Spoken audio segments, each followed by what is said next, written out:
What's up, guys? Ominous voice here to tell you about some grippers. Now, I've actually just got the camera set up like this because I'm going to be doing some close-up grip closing action. I need you guys to be able to see what I'm doing. But I've had some requests for a video or some education on how to properly set a gripper without damaging the finger of the setting hand. I've heard people of various gripper crushing strengths tell me that their fingers are getting eaten up by the knurling on the gripper, and I don't particularly have that problem, and I do a lot of work with grippers, and I don't think I have exceptionally tough skin. So the idea for this video is that I'm going to try to convey the information or convey some kind of tips on how I'm able to set grippers somewhat effectively without hurting my finger at all. And I'll also cover some of the basics for people who haven't really gone through a primer on how to set grippers. So you'll see on my right hand I've got a couple of lines. One of the lines goes across the palm. If I do that, it kind of falls right into that crease. It's not directly over these, whatever they're called, wisdom lines, or I don't know, some palm reading stuff. It goes, but it more so goes kind of along the crease if I make like a taco holding action. And then the other line goes pretty much down the middle of my pinky. It's a little bit below the center line of my pinky, but generally along the middle of my pinky. So where these two lines intersect is where I want to place the palm side handle of the gripper. You can see it just kind of sits right over that center line and just kind of on top of the one that goes on my pinky, and so that's my starting point. But to set this gripper, I want to get the handles where my fingers are nice and choked up on it. This is a COC number 1, so it's pretty easy, but I'm going to show you on harder grippers so that you know, it's not something where form just breaks down and I do something differently on the harder grippers.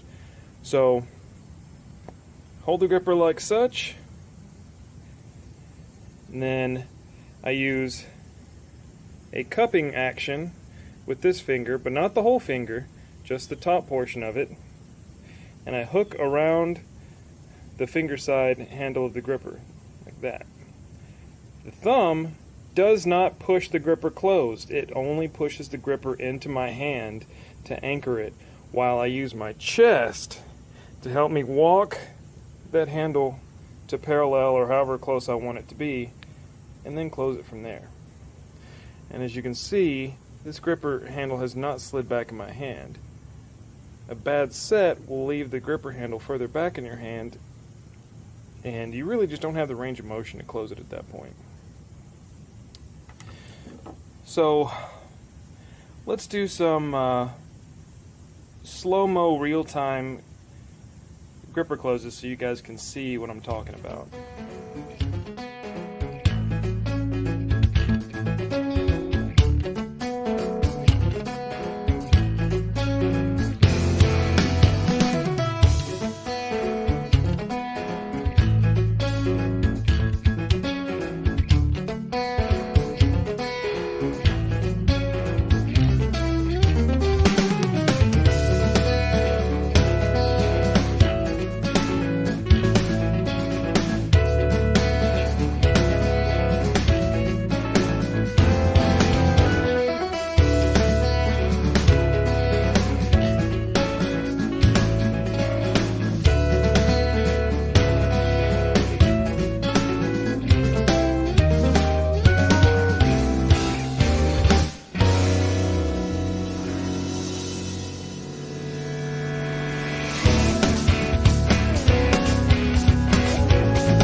So, after those closes that you just saw, as well as some that didn't make it into the video, how's my finger faring? Well, let's take a look. Looks like we've got just a little bit of roughness on the skin. Nothing deep, nothing's going to require a bandage or anything. And the knurling on these grippers is all pretty sharp. And we've got a Captain's Crush number 1, a GHP 5, a GHP 7, and a CPW 300, which is actually rated 184.